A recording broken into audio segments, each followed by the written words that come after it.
नमस्कार दोस्तों, मैं हूं डॉक्टर सोनाली। मैं स्वागत करती हूं आप सबका सीएससी कोर कंसेप्ट्स में, जहां हम अभी पढ़ रहे हैं डेटा स्ट्रक्चर्स के बारे में।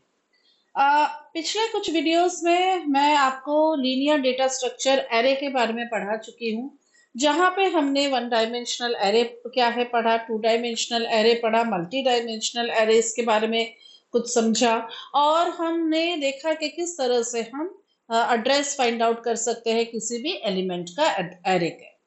अब हम दूसरे डेटा स्ट्रक्चर जो कि लीनियर है उसकी तरफ जाते हैं, जिसे हम कहते हैं क्यू। क्यू को अगर मैं साधारण हिंदी में बोलूं तो होती है लाइन। ठीक है, लाइन कहाँ लगती है? मान लीजिए आप टिकट लेने गए, आप लाइन में खड़े हो रहे हो। आप कहीं बिजली का बिल भरने जा रहे हो तो आप लाइन में खड़े रहते हो, तो उसे बोला जाता है क्यू। ठीक है, अब ये क्यू की जरूरत कंप्यूटर साइंस में कहाँ पे आती है? जैसे मान लीजिए प्रोसेस शेड्यूलिंग।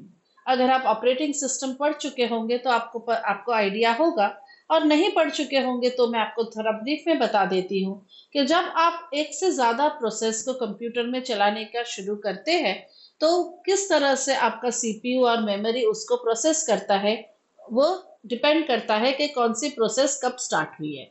जो पहले स्टार्ट हुई प्रोसेस उसको पहले प्रायोरिटी मिलेगा, जो दूसरी है उसको दूसरा मिलेगा। सिंपल तरीके से जैसे हम लाइन में आते हैं, आईओ रिक्वेस्ट, मान लीजिए मैंने प्रिंटर मशीन की रिक्वेस्ट की, मुझे कुछ प्रिंट करना है। हालांकि उस प्रिंटर के साथ 4 और कंप्यूटर्स जुड़े हुए हैं, तो जिस मशीन से पहले रिक्वेस्ट आई होगी, प्रिंटर उसी मशीन का प्रिंट पहले करेगा। रिसोर्स एलोकेशन, मैंने कुछ रिसोर्स की मांग ली। ठीक है, मैंने कुछ चीज, जैसे प्रिंटर भी एक रिसोर्स है, मैंने कोई डेटा मांग लिया, तो जैसे किस तरह से ये प्रोसेस होता है, जो पहले मांगेगा उसको पहले मिलेगा, राइट। तो इसे बोला, तो बेसिकली क्यू हमारा क्या है? एक लीनियर डेटा स्ट्रक्चर है, मतलब एक के बाद एक स्टोर होता है। बट क्यू, और क्यू कैसा है कि हमेशा इंसर्शन रियर से होता है। रियर मतलब किसे बोलते हैं हम लोग? रियर, ये काफी इंपॉर्टेंट टर्म है। रियर मतलब एंड। तो आप जब बिजली के बिल भरने की लाइन में खड़े होते हो या फिर टिकट काउंटर में कहीं खड़े होते हो, तो जो पहले आता है वो पहले खड़ा होगा, उसके बाद जो आएगा वो उसके पीछे ज्वाइन करेगा। तो पीछे से जो ज्वाइन करना होता है उसे बोला जाता है रियर। बट डिलीशन जो होता है, प्रोसेसिंग जो होती है, वो आगे से होता है, जिसे हम कहते हैं फ्रंट। ठीक है, सो दिस, ये कैसा फॉलो करता है? फर्स्ट इन फर्स्ट आउट, मतलब जो पहले आया वो पहले प्रोसेस करके जाएगा। तो मान लीजिए मेरे पास ये 3 एलिमेंट्स हैं, तो एलिमेंट 2, 3 एंड 4। तो एलिमेंट 2 को मैं बोलूंगी फ्रंट, एलिमेंट 4 हो गया मेरा रियर। तो अगर मुझे डिलीशन करना है, तो मैंने एलिमेंट 1 को डिलीट किया है, तो पहले अब अगर मैं डिलीट करूंगी तो कौन डिलीट होगा? जो फ्रंट में है। फ्रंट में अभी कौन है? एलिमेंट 2 है, तो वो डिलीट हो जाएगा। और अंदर के अगर किसी नए एलिमेंट को अंदर आना है, एलिमेंट 5 को अंदर आना है, तो वो कहाँ से आएगा? वो पीछे से आएगा, रियर से आएगा। तो जैसे ही यहाँ एलिमेंट 5 ऐड हो जाएगा, तो ये रियर कौन बन जाएगा? ये जो एलिमेंट 5 ऐड हुआ है वो बन जाएगा आपका रियर। ठीक है, अब ये हुई लॉजिकल अंडरस्टैंडिंग आपके क्यू की। बट क्यू को जब आप प्रोग्राम में इंस्टॉल करोगे, प्रोग्राम में एग्जीक्यूट करोगे, आप कैसे एग्जीक्यूट करोगे? किसका हेल्प लोगे? आप एरे में ही डालोगे। ठीक है, आप एरे स्ट्रक्चर बनाओगे। बट हाँ, आप क्या करने वाले हो? आप कभी भी कोई नई एंट्री आती है तो उसको आप एरे के एंड से एंटर करोगे, और नया कोई वैल्यू अगर डिलीट करनी होती है तो उसको आप सामने से डिलीट करेंगे। तो अगर फ्रंट और रियर आपका दोनों जीरो है, उसका मतलब क्या है? फ्रंट जीरो मतलब क्या है? कोई भी आगे नहीं है। रियर जीरो मतलब कोई भी पीछे नहीं है। कोई आगे भी नहीं है, कोई पीछे भी नहीं है, मतलब क्या है? क्यू आपकी एम्प्टी है। और अगर आपका फ्रंट 1 है, आपने क्यू की मैक्सिमम साइज डिक्लेयर किया है। आपने बोला है कि यहाँ पे 10 लोग से ज्यादा खड़े नहीं रह सकते हैं, तो maximum size of the Q आपने डिक्लेयर किया है 10। अब फ्रंट जो पहला बंदा खड़ा है उसकी पोजीशन है 1, जो लास्ट में बंदा खड़ा है उसकी पोजीशन है 10। तो रियर इज 10, फ्रंट इज 1। इसका क्या मतलब हुआ? कि आपका क्यू फुल है। ओके, सो व्हेनेवर आपको ये कंडीशन मिलती है, what does it mean? Front 1 and rear max size means the queue is full.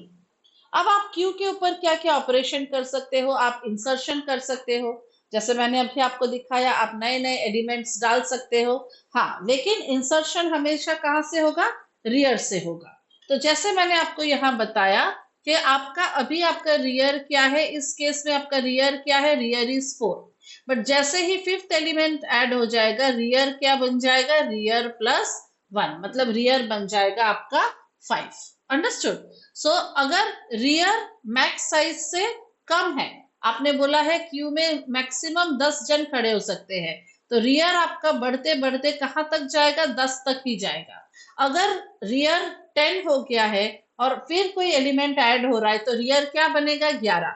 क्या वो 11 बन सकता है, नहीं बन सकता है। तो उस कंडीशन को हम बोलते हैं ओवरफ्लो कंडीशन। और आप क्या कर सकते हैं, क्यू से आप डिलीट कर सकते हैं। अब मैंने बोला प्रोसेसिंग या डिलीशन हमेशा क्यू में कहां से होता है, आगे से होता है, फ्रंट से होता है। तो अगर मैं बोलती हूँ कि आपका जो पर्सन अभी खड़ा है फ्रंट, उसकी पोजीशन है 1, उसका प्रोसेसिंग कंप्लीट हो गया, वो निकल गया, तो फ्रंट अभी कौन बन जाएगा, जो सेकंड खड़ा था। तो front is equals to front plus 1।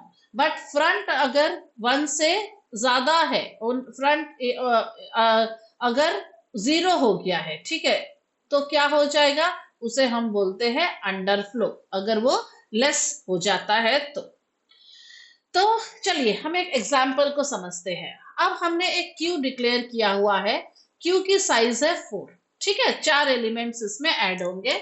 चलिए, तो हमें कुछ ऑपरेशन करने हैं हम यहाँ पे। तो शुरुआत में क्या है कि ये पोजीशंस मैंने बताया है 1 2 3 4। फ्रंट 0 है, रियर 0 है, तो इसका मतलब क्या हुआ, फ्रंट में भी कोई नहीं है, रियर में भी कोई नहीं है, मतलब क्यू की परिस्थिति क्या है, क्यू अभी खाली है, एम्प्टी है। तो पहले मुझे इंस्ट्रक्शन दिया गया है, एक एलिमेंट इंसर्ट कीजिए ए। इंसर्शन क्यू में कहां से होता है, हमेशा पीछे से होता है, ठीक है। सो अभी क्योंकि कोई भी फ्रंट में नहीं है, तो जो भी पहला आया होगा वो पहले ही खड़ा होगा। तो उस केस में क्या है, वही फर्स्ट एलिमेंट है, ए फर्स्ट एलिमेंट भी है, ए लास्ट एलिमेंट भी है, एक ही है ना। तो when front is 1, rear is 1, means what, there is only 1 element in the queue. अब मुझे बोला गया है कि एक और एलिमेंट इंसर्ट कीजिए जो है बी, ठीक है। तो एलिमेंट कहां से इंसर्ट होता है, पीछे से, तो ए के बाद यहाँ बी आ जाएगा, ठीक है। तो अब फ्रंट तो ए ही है, पहला तो ए ही है, लेकिन रियर क्या हो जाएगा, सेकंड एलिमेंट आपका रियर हो गया, रियर इज 2, ठीक है। अब मुझे बोला गया है इंसर्ट सी करो, तो फिर से एक और एलिमेंट ऐड करते हैं, और रियर क्या बन गया आपका, 3 बन गया, ठीक है। ओके, अब बोला जा रहा है कि ए को डिलीट कीजिए। डिलीशन हमेशा कहां से होता है, आगे से होता है। तो अब अगर मैं ए को रिमूव कर दूं, तो फ्रंट कौन बन जाएगा, बी मेरा फ्रंट बन जाएगा, और रियर तो मेरा सी ही है, ठीक है।